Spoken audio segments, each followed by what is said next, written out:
Hello my dear வெரீஸ் எப்படி இருக்கீங்க? நான் தான் உங்க சாரா அண்ட் இது உங்க சேனல் டேபரி ஃபிக்ஸ். இன்னைக்கு நம்ம சுகானாவோட ஒரு ஒன் ஷாட் தான் பார்க்க போகிறோம். ஸோ இது பர்த்டே ரிக்வெஸ்ட் ஒன் ஷாட். அவங்களுக்கு பர்த்டே முடிஞ்சிடுச்சு. பட் லேட்டாக கொண்டு வந்திருக்கேன். ஸோ டபுள் ஃபிக்ஸ் இது உனக்கு தான். கேட்டுட்டு என்ஜாய் பண்ணு, ஓகே? ஸோ அவங்க ரிக்வெஸ்ட் பண்ணாங்க அவங்க நேமில் வேணும்னு. ஸோ நான் இதில் வந்து ஹீரோயின் நேம் வச்சுருக்கேன்டா. அவங்க ஸ்டேட்டஸ் ஸ்டோரிக்குள்ளே போயிடலாம். ஆ இந்த நிஷி என்ன தான் பண்ணுறா? எங்கே போய் தொலைஞ்சா? இவளுக்காக நான் வந்து வெயிட் பண்ணுறேன். இவன் ஆடியோ செஞ்சு எப்போ வருவானே தெரியல. இருடி ஒன்று வச்சுக்கிறேன். எதே நீ வச்சுக்கிறியா? அப்போ எங்கள் அண்ணன் சுகாவுக்கு நான் எதுவும் கொடுக்குறது? நான் வேற அவன்கிட்ட சொல்லியிருக்கேன் அந்த பொண்ணு உனக்கு தானே. ஏய் ஏய், நான் சிங்கிள் மீனிங்கில் சொன்னேன், நீ டபுள் மீனிங்கில் போகாத. அட சாரி பங்கு, கொஞ்ச நாளாக என் மைண்டு வேறு சரியில்லை பங்கு. எனக்கு எல்லாம் தப்பு தப்பாக கேட்குது, அதனால தான் அப்படி கேட்டுட்டேன். கோச்சிக்காதீங்க. ம் ம் போ போ.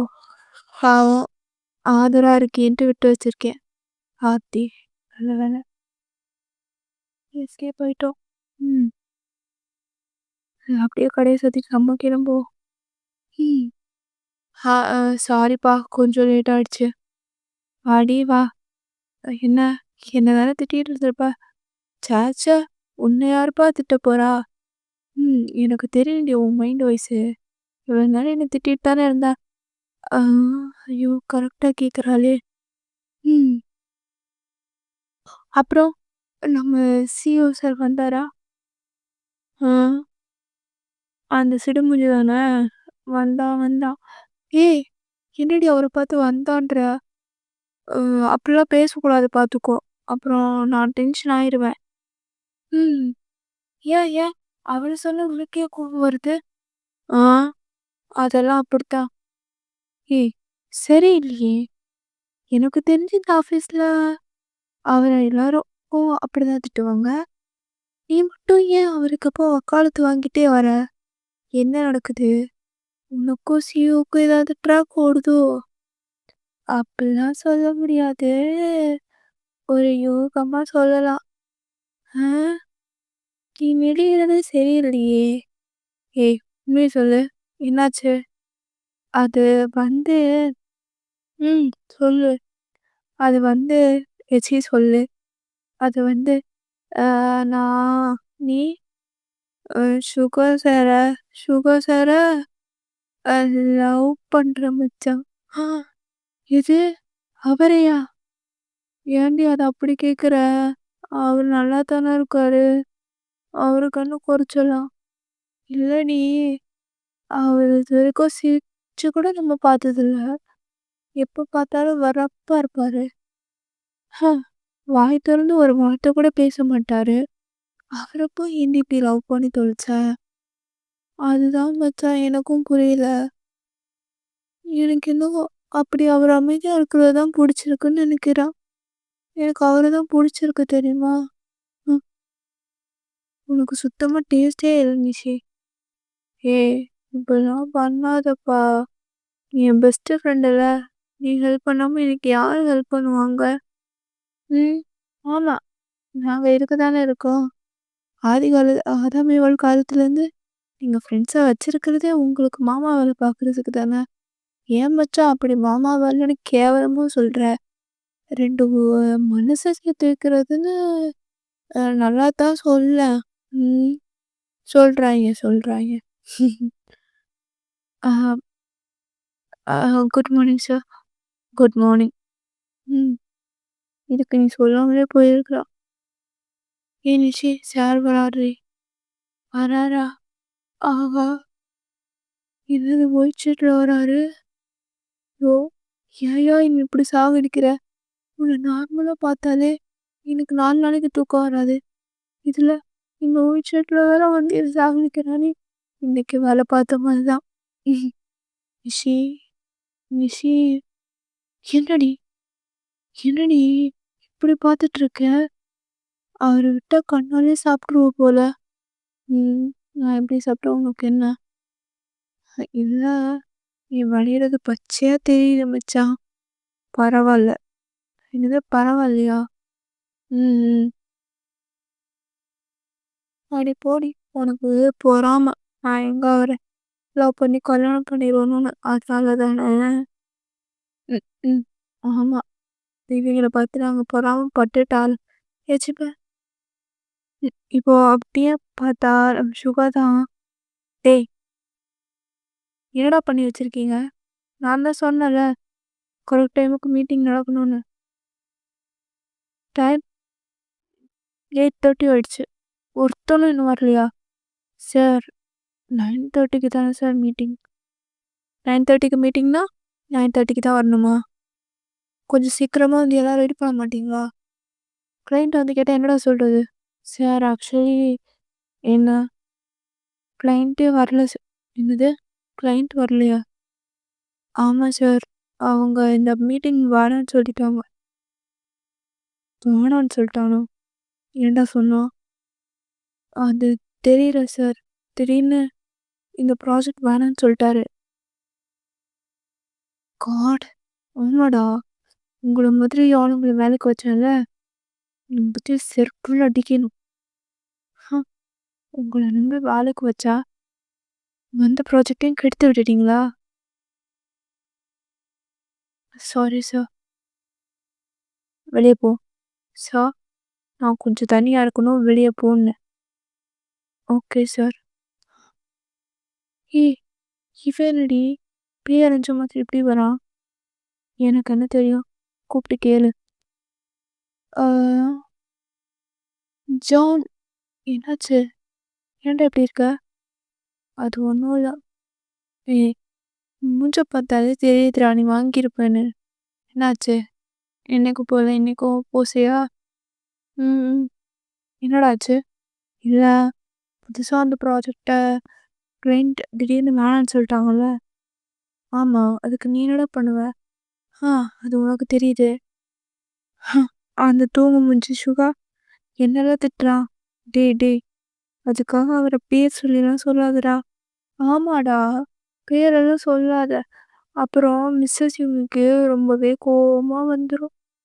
இல்ல நிஷே, செருப்பால அடிப்பேன் வாய் மூடுறி. ம். உண்மைகள் சில நேரம் கசக்கத்தான் செய்யும் நிஷிமா. ஏய் சும்மா இரு. இவ்ளோ பண்ணாத. ம். நிஷே. ஆ, மச்சான் உன் ஆளு கூப்பிடுறாரு. ஏய் சும்மா இருடி. அ இதோ வந்துட்டேன் சார். சார் கூப்பிட்டீங்களா? ம். சொல்லுங்க சார். அது அந்த கிளையண்ட் ஏன் மீட்டிங் வேணான்னு சொன்னான்? இல்ல தெரியல சார். எனக்குமே இப்பதான் மெயில் வந்துச்சு. எனக்கு என்ன பண்ணுவீங்கன்னு தெரியாது. எனக்கு அந்த கிளையண்ட் நம்ம ப்ராஜெக்ட்ட ஓகே பண்ணணும். ஸ் ஓகே சார். அத நீ தான் பண்ணணும். ஓகே? Okay sir. ட்ரை பண்றேன். இத பார், இந்த ட்ரைங்கிற வார்த்தையெல்லாம் எனக்கு பிடிக்காது. நான் ஒண்ணு வேணும்னு நினைச்சேன்னா, அது அப்பவே அந்த நிமிஷமே நடக்கணும். ம். Okay sir. ஸோ இப்படியே தான் நிஷியும் அந்த ப்ராஜெக்ட்ட ஓகே பண்ணதுக்காக கிளையண்ட் கிட்ட எப்படி இல்லாம பேசி ஒரு வழியா அந்த ப்ராஜெக்ட்டையும் வாங்கி குடுத்துட்டா சுகாக்கு. இப்போ சுகா தான் ஓகே அந்த ப்ராஜெக்ட் கிடைச்சதுனால கொஞ்சம் ஹாப்பியா இருக்கா. பட் இன்னொரு பக்கம் திருப்பி ஏதாவது பிரச்சனை வரக்கூடாதுன்னு ரொம்ப டென்ஷன்ல இருக்கா. எங்க நிஷிதா அப்படியே சுகா, ஏன்னா அவளோட பர்சனல் செக்ரட்டரியே நிஷி தான். ஸோ நிஷி எப்பவுமே சுகா கூட இருக்கிறதுனால, சுகாவோட ஒவ்வொரு அசைவையும் அவ தன்ன மறந்து ரசிச்சுட்டு இருப்பா. அந்த மாதிரி தான் ஒரு நாளு, அ சுகா அப்படியே அவன் டேபிள்ல உட்காந்து ஃபைல்ஸ்லாம் பார்த்துட்டு இருக்கா. அப்போ நிஷி அவ கையில வச்சிருந்த காஃபிய தெரியாம சுகா மேல கொட்டிடுறா. ஏய் இடியட்! என்ன பண்ற? சார் சார் சாரி சார், தெரியாம காஃபி கொட்டிடுச்சு. கண்ணு எங்க வச்சுட்டு வர? ஆ, பார்த்து வர மாட்டியா? அ இல்ல சார், அது தெரியாம. ஒண்ணா இத மட்டும் சொல்லிருங்க. அப்படின்னு சொல்லிட்டு கோவமா போறான். ம். என்ன சுகா, மீட்டிங்குக்கு இப்படித்தான் வருவாங்களா? அப்படின்னு சொல்லிட்டு அவனோட பார்ட்னர் கேட்குறான். இத பார்த்து சுகாக்கு செம கோவம் வருது. ஏய் கூல் கூல், நான் சும்மா கேஷுவலா சொன்னேன். இதுக்கு எதுக்குப்பா நீ இப்படி கோவப்படுற? ஆ? எதுக்கு கோவப்படுற? விடு, விடு, விடு. ஃப்ரீயா விடு." அப்படின்னு அவன் சுகாவ பார்த்து நக்கலா சொல்லிட்டு இருக்கான். அவன் பார்ட்னர் தான். ஆனாலுமே சுகா மேல அவனுக்கு சுகாவ எப்பவுமே மட்டம் தட்டுறது தான் அவன் வேலை. ஸோ இது நிஷிக்கு சுத்தமா பிடிக்காது. அப்ப நிஷிதா, "ஏய் நில்லு." "எவ அவ? ஏய் அவ இவன்னு பல்ல ஒடிச்சு கொளுத்திருவேன்." "என்னடா சொன்ன? என்ன சொன்ன?" "ஆ மீட்டிங் வர்றதுன்னா பெர்ஃபெக்ட்டா ட்ரெஸ்ஸிங் சென்ஸ் இருக்கணும். ஆனா அவ ஏதோ பிளாட்ஃபாரத்துல இலந்த பழக்கோட போட்டிருக்க ஆயா மாரிடா வரா. ஹ! ஒரு கோட்டு, அதுலயும் காஃபி கொட்டியிருக்கு. அதோட வந்து பிரசன்டேஷன் பண்ணா கிளையண்ட் இவன நம்பி குடுப்பாங்களா? சும்மாவா பெரியவங்க சொன்னாங்க, ஆள் பாதி ஆடை பாதின்னு. ஏய் இங்க பார், உன் வேலை என்னவோ அத மட்டும் பாரு. அத விட்டுட்டு அவர பத்தி தப்பா பேசுன, ஏய் என்ன என்ன என்கிட்டயே வாய்ஸ் ரைஸ் பண்ற? நான் இந்த கம்பெனியோட பார்ட்னர் தெரியும்ல. நீ இங்க இருக்க சாதாரண பிஏ தான். ஏதோ இந்த கம்பெனிக்கு சிஇஓ மாதிரி அந்த துள்ளு துள்ளுற. நான் அவன தானே சொன்னேன். அவனே பேசாம போயிட்டான். நீ ஏன் இப்ப இவ்ளோ துள்ளுற? ஆ? என்ன நீ தான் அவன கல்யாணம் பண்ணிக்க போறியா? இல்ல உன்ன அவன் வச்சிருக்கானா? ஏய் இத பாரு, ஓவரா பேசுன அவ்வளோதான். பார்ட்னர்னா என்ன வேணா பேசலாம்னு நினச்சியா? ஆ நீ போட்டது ஆனா காச வேணா போட்டுருக்கலாம். ஆனா இவ்ளோ பெரிய சாம்ராஜ்யத்த உருவாக்குனது அவரோட உழைப்பால மட்டும் தான். இன்னொரு வாட்டி என் முன்னாடி அவர ஏதாவது பேசுன, அப்புறம் நான் மனுஷியா இருக்க மாட்டேன் சொல்லிட்டேன். அப்படின்னு நிஷி சுகாவோட பார்ட்னர லெஃப்ட் ரைட்டுன்னு வாங்குறா. இப்ப எப்படியே நான் டேஸும் அப்படியே பாஸ் ஆகுது. இப்போ சுகாக்குமே கொஞ் அ நிஷிய பார்க்கும்போது ஏதோ ஒரு புதுவிதமான ஃபீல் இருக்கு. ஆனா அத வந்து அவருக்குள்ளயே மறந்துட்டு அவகிட்ட கோவமாவே எப்பவுமே இருக்காரு. ஆ "சார், ம் இந்த ஃபைல்ஸ்லாம் எனக்கு குடுக்கணும். அதான் உங்ககிட்ட சைன் வாங்கிட்டு போலான்னு. அதில வச்சுட்டு போ." "சார் இல்ல நான் வச்சுட்டு போன்னு சொன்னேன்." ஸோ இப்படியே இவங்க பேசிட்டு இருக்காரு. ஸோ அந்த டைம் பார்த்து சுகாக்கு ஒரு கால் வரும். "ஹலோ, டேய் மச்சான், நான் தான் ஜிமின் பேசுறேன். சொல்றா, என்ன பண்ணிட்டு இருக்க?" "இப்ப என்ன பண்ணிட்டு இருப்பேன்? ஆஃபீஸ்ல தான் இருக்கேன்." "சரி நான் உன்ன பார்க்கணும்." "இப்ப வா." "ம். எங்க இருக்க?" "உன் ஆஃபீஸ்ல தான் இருக்கேன். கொஞ்சம் கேன்டீன் வரைக்கும் வா." "ம் வரேன்." "ஏன்டா இங்க ஏன்டா வர சொன்ன? என் கேபின்க்கே வந்திருக்கலாம்ல." "ம். ஆஃபீஸ் விஷயம்னா வந்திருப்பேன். ஆனா பர்சனல் விஷயங்கிறதுனால தான் கொஞ்சம் தயக்கமா இருக்கு மச்சான்." "பர்சனலா? என்ன விஷயம்?" "இல்ல மேரேஜ்." "கங்ராட்ஸ்டா! மேரேஜா? சொல்லவே இல்ல. யாரு பொண்ணு?" என்கிட்ட கூட சொல்லாம கல்யாணம் வரைக்கும் போயிட்ட லட்சுமினா. டேய் நான் பேசுறது உன் கல்யாணத்த பத்தி. என்ன? என் கல்யாணமா? ம். உன் கல்யாணம் தான். என்னடா புரியாம பேசுற? இத பாரு, எனக்கு அதெல்லாம் செட் ஆகாது. நீ தேவையில்லாம பேசாத. எனக்கு ஒர்க் இருக்கு. நான் போணும். மீட்டிங் இருக்கு. ஷிவா நில்லு. என்னடா? என்ன வேணும் உனக்கு? எனக்கு எதுவும் வேணாம்டா. உனக்கு தான் ஒரு துணை தேவைப்படுது. துணையா? இத பாரு ஜெமினா, என்ன விட்டு எனக்கு யாரும் வேணாம். எதுவுமே வேணாம். நான் இப்படியே தனியாவே கடைசி வரைக்கும் இருந்துடுறேன் ப்ளீஸ். என்ன விட்டுருங்கடா. எனக்கு எவ்வளோ வேணாம். இத பாரு சுகா, இந்த மனுஷனா பொறந்த எல்லாருக்குமே ஒரு கட்டத்துக்கு மேல துணைன்னு ஒண்ணு தேவைப்படும். ஆணா இருந்தாலும், பொண்ணா இருந்தாலும் யாராலயும் இந்த உலகத்துல தனியா வாழ முடியாது. எல்லாருக்குமே ஒரு துணை வேணும். அதே துணை தான் உனக்கும் வேணும். நிச்சயமா நீ புரிஞ்சுதா பேசுறியா? என் லைஃப்ல என்ன நடந்துச்சுன்னு உனக்கு தெரியும்ல? தெரிஞ்சதுனால தான்டா பேசுறேன். அந்த இருட்டுக்குள்ள இருந்து உன்ன வெளியில கொண்டு வரணும்னு தான் நான் பேசிட்டு இருக்கேன். ஆனா, நீ தான் கண்ண கட்டிட்டு இருட்டுக்குள்ளேயே உட்காந்துருக்க. உன் கண்ணுல கட்டியிருக்க கட்ட விட்டு பாரு. அப்ப தெரியும் இந்த உலகம் எவ்வளோ அழகா இருக்குன்னு. ஆனா, நீ தான் அந்த இருட்டுக்குள்ள இருந்து வெளியில வராம அதுக்குள்ளே உட்காந்துருக்கே. நான் உன்ன என்ன பண்றது? டேய்! இப்ப என்ன சொல்ற? ம். நிஷி தான் உனக்கு பெர்ஃபெக்ட் மேட்ச். அவள நீ கல்யாணம் பண்ணிக்கோன்னு சொல்ற. வாட்? டேய்! எனக்கு தெரியும். நிஷிக்கும் உன் மேல ஃபீலிங்ஸ் இருக்கு. அதே மாதிரி உனக்கும் நிஷி மேல ஃபீலிங் இருக்கு. ஆனா, நீ தான் அத கன்ஃப்யூஸ் பண்ணிக்கிறன்னு எனக்கு தோணுது. சின்னா, இது பாரு எனக்கு கோவம் வருது. இத பாரு, நீ என்ன கொன்னாலும் பரவால்ல. நான் இதுதான் சொல்லுவேன். உனக்கு நிஷி தான் கரெக்ட். நீ அவளையே கல்யாணம் பண்ணிக்கோ. நான் அவ்வளோதான் சொல்லுவேன். நான் வரேன். டேய் நில்லு. இல்ல. அ டைம் ஆச்சு நான் கிளம்புறேன். ஆக்சுவலி உண்மைய சொல்லணும்னா சுகாவுக்கும் நிஷிய பிடிக்கும். ஆனா அவரு ஏன் இப்படி பண்றாருங்கிறதுக்கு ஒரு சின்ன ஃப்ளாஷ்பேக் பார்த்துட்டு வந்துடலாம். ஸோ இப்போ சுகாவுக்கு ஒரு 10 வயசு தான் இருக்கும். சுகாவுக்கு சிப்லிங்ஸ் யாரும் கிடையாது. அவரும் அவர் மட்டும் தான். அவரோட அப்பா, அம்மா இது மட்டும் தான் சுகாவோட உலகமாவே இருக்கும். சின்ன வயசுலேருந்து சுகா ரொம்பவே அமைதியா இருப்பாரு. யாருகிட்டயும் பேசக்கூட மாட்டாரு.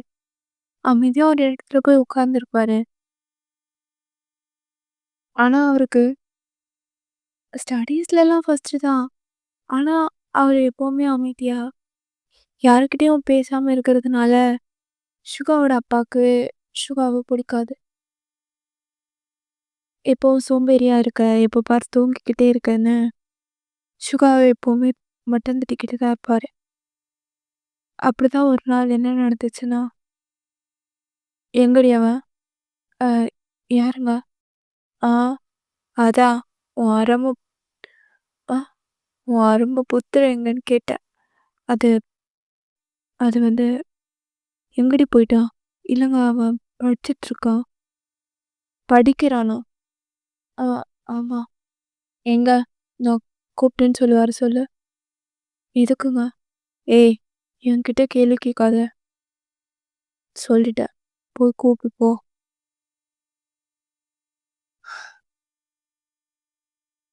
சரி. சுகா அப்பா கூப்பிடுறாரு. இதோ வரேம்மா. அப்படின்னு சொல்லிட்டு சுகாவும் வராரு. என்னடா பண்ணிட்டு இருக்க? இல்லப்பா படிச்சிட்டு இருக்கேன். படிச்சிட்டு இருக்கியா? இல்ல வேற ஏதாவது பண்ணிட்டு இருக்கியா? இல்லப்பா படிச்சுட்டு தான். ஆமா. உன் வயசு பசங்கலாம் வெளியில எல்லார் கூடவும் ஜாலியா விளையாடுறது, ஸ்போர்ட்ஸ்ல கலந்துக்கிறதுன்னு ஆக்டிவா இருக்காங்க. ஏன் உன்னை விட சின்ன பையன் தான அவன்? யாரு? டேய்! என்னையும் எதிர்த்து கேட்குறியா? உனக்கு தெரியாதா? அதான் ஜாக்கி. உன்னை விட 4 வயசு சின்ன பையன் தானே? அவன் செஸ்ல ஸ் டிஸ்ட்ரிக்ட் சாம்பியன் ஆயிட்டான். நீ எதுல சாதிக்கலான்னு இருக்க? என்ன டெய்லி சாப்பிட்டுட்டு, படிக்கிறேன்னு பொய் சொல்லி புக்கு தூக்கி வச்சுட்டு, இப்படியே இந்த ரூம்குள்ளேயே உட்கார போறியா? இது பாருங்கப்பா. எனக்கு எதுலயுமே இன்ட்ரெஸ்ட் இல்லன்னு சொல்ல முடியாது.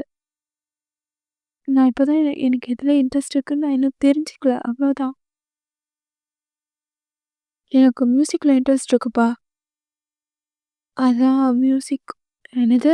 மியூசிக்கா? மியூசிக்ல போயி ஹ இளையராஜா மாதிரி டியூன் போட போறியா? அதெல்லாம் உன்னால முடியாதுடா. நீலாம் வேஸ்ட்டு. உன்னால எதுவுமே பண்ண முடியாது. அப்படின்னு சொல்லிட்டு சுகாவோட அப்பா சுகாவ ரொம்ப டிமோட்டிவேட் பண்ற மாதிரி பேசிட்டு இருக்காரு. அண்ட் பயங்கரமா இன்னொரு பக்கம் அடிக்கிறாரு. என்னால வெளியில தல காட்ட முடியல. "என்னப்பா உன் பையன் வீட்ட விட்டே வெளிய வரமாட்றான்றானுங்க." அவனுங்கள நான் என்னடா பதில் சொல்றது அப்படின்னு சொல்லிட்டு, ஒரு கட்டத்துல சுகாவுக்கு செம கோவம் வந்து ஏன்னா எல்லாருமே அ நம்மள என்கரேஜ் பண்ணலனாலும் பரவால்ல. ஆனா டிமோட்டிவேஷன் இருக்குல்ல, அது ரொம்ப ஹர்ட் ஆகும். ஸோ அதனாலயே சுகா ஒரு கோல்ட் பர்சனா யார் மேலயும் பாசம் இல்லாதவங்க வந்து ஆயிட்டாரு. ஸோ அதுக்கப்புறம் ஒரு நாள் அவங்க அம்மா சுகாவோட ரூமுக்கு போயிருப்பாங்க. "சுகா சொன்னா கேளுப்பா. எதுக்குப்பா இந்த ரூம்லயே உட்காந்துருக்க? ஆ எதுக்கு? வேண்டாப்பா. இப்படி இருட்டுலயே உட்காராத. ப்ளீஸ் கொஞ்சம் வெளியில வா. இல்ல அட்லீஸ்ட் லைட்டையாவது போட்டு உட்காரலாம்ல." அப்படின்னு சொல்லிட்டு அவங்க அம்மா லைட்ட போட போறாங்க. லைட்ட போட்டதும் தான் சுகாவுக்கு செம்ம கோவம். அப்படியே ஒரு ஃப்ளார் வாஸ் இருக்கும். ஸோ அத எடுத்து அவங்க அம்மா தலையிலயும் அடிச்சிடுறாரு. அவங்களும் அப்படியே மயங்கிடுறாங்க. ஸோ இந்த சவுண்ட் கேட்டு அவங்க அப்பா அவங்க அம்மாவ ஹாஸ்பிட்டல் கூட்டு போயிருப்பாரு. பட் அன்ஃபார்ச்சுனேட்லி அ அவங்கள வந்து சேவ் பண்ண முடியல. ஸோ இதுக்கப்புறம் சுகா இன்னுமே ரொம்ப சைக்காட்ரிக்கா மாறிட்டுருக்காரு. ஏன்னா, அவ அவர் வந்து பாசம் வேணும்னு ஏங்குறப்போ யாருமே அவருக்கு பாசம் குடுக்கல. அந்த தனியா இருந்து இருந்து அவரோட மைண்டு வேற மாதிரி யோசிக்க ஆரம்பிச்சு இருட்டுக்குள்ளே உட்காந்து, அவருக்கு அந்த தனிமைய புடிச்சு போனதுனாலயோ என்னவோ, ரொம்ப சைக்காட்ரிக்கா மாற ஆரம்பிச்சுட்டாரு. இதனால தான் தன்னோட கோவத்தினால தன்னோட அம்மாவ இழந்த மாதிரி இனியும் நடந்துறக்கூட ஃபீலிங்ஸ அவளாலயும் கட்டுப்படுத்த முடியல. ஸோ ஒரு நாள் சுகா வீட்டுக்கு தான் நிஷி போறா. ஸோ அ சொல்லு நிஷி. நீ எதுக்கு இங்க வந்த? இல்ல சார். அது உங்ககிட்ட பேசணும் அதான். என்கிட்ட பேசணுமா? என்கிட்ட பேச என்ன இருக்கு? இல்ல சார் அது இங்க பாரு. நான் இப்ப பேசுற சிச்சுவேஷன்ல இல்ல. தயவு செஞ்சு போ. இல்ல அது அது வந்து போன்னு சொன்னேன். சார் ப்ளீஸ் ஒரு 5 மினிட்ஸ் பேசணும். சரி சொல்லு. என்ன பேசணும்? ஸோ நீங்க ஏன் இப்படி இருட்டிலே இருக்கீங்க? இந்த பாரு நிஷி. இது உனக்கு தேவையில்ல. என்ன சொல்லணுமோ அத சொல்லு. சார் நான் உங்கள லவ் பண்றேன் சார். எனக்கு நீங்க வேணும். நானும் எவ்வளவோ ட்ரை பண்ணேன். ஆனா என்னால உங்கள மறக்க முடியல. அண்ட் நான் உங்க சொத்துக்கு ஆசைப்பட்டுலாம் உங்கள லவ் பண்ணல. ஆனா எனக்கு உங்கள ரொம்ப பிடிக்கும். இதுக்கு மேல இத மறக்க வேண்டான்னு தான் நான் சொல்லிட்டேன். இத பாரு நிஷி. நீ நினைக்கிற மாதிரி ஆள் நான் இல்ல. என்ன விட்டுரு. எனக்கு இந்த கல்யாணம், காதல் எதுவுமே பிடிக்காது. எனக்கு பொண்ணுங்களே பிடிக்காது. தயவு செஞ்சு என்ன மறந்துரு. மறந்துறது மட்டும் இல்லாம உன் லைஃப்ப பாரு. உனக்குன்னு ஒருத்தன் வருவான். அவனுக்காக நீ வாழணும். நான் உனக்கு செட் ஆக மாட்டேன். தயவு செஞ்சு போயிடு. என்ன பத்தி உனக்கு தெரியாது. நீ இங்க பார்க்குற சுகா வேற. ப்ளீஸ் போயிடு. சா போன்னு சொன்ன நிஷி. Just get lost. என் லைஃப்ப விட்டு போயிடு. இனிமே நான் உன்ன பார்க்கக்கூடாது. எப்பவுமே பார்க்கக்கூடாது. அப்படின்னு சொல்லிட்டு சுகா ரொம்ப கோவமா நிஷி கிட்ட பேசியிருப்பாரு. ஸோ நிஷியும் அழுதுட்டே அங்கேருந்து போயிருப்பா. இப்படியே தான் ஆஃப்டர் 3 மந்த்ஸ் நிஷிக்கு இப்போ வெட்டிங் ஃபிக்ஸ் பண்ணிட்டாங்க. அவளும் நான் ஆசைப்பட்ட வாழ்க்கை தான் எனக்கு கிடைக்கல. அட்லீஸ்ட் நான் கிடைச்ச வாழ்க்கைய கூடயாவது வாழலாம் அப்படின்னு நினச்சிட்டு, அவளுமே அந்த பர்சன மேரேஜ் பண்ணிப்பா. அப்படியே இந்த ஹீரோ சைடு வந்தா, சுகா தான் அப்படியே ஒரு ரூம்ல உட்காந்து பயங்கரமா ட்ரிங்க் பண்ணிட்டு ரொம்ப அழுதுட்டுருக்கான். ஏன்னா, அவருக்கு அவர் வந்து புடிக்காம அவள அப்படி சொல்லல. அவருக்குமே ரொம்ப புடிக்கும். ஆனா, அதே நேரம் தன்னோட கோவத்தால தன்னோட அம்மாவ இழந்த மாதிரி விஷயம் இழந்துருவோமோன்னு நெனச்சு பயந்து தான், அவரு இந்த மாதிரிலாம் சொல்லியிருப்பாரு. இங்க சுகா தான் நீல் டவுன் போட்டு ரொம்ப அழுகுறாரு. "சாரிடி, எனக்கு உன்ன ரொம்ப புடிக்கும். ஆனா, நான் உனக்கு செட் ஆக மாட்டேன். என் கூட இருந்தா நீ சந்தோஷமா இருக்க மாட்ட நிஷி. அதனால தான் என் மனச காயப்படுத்திட்டு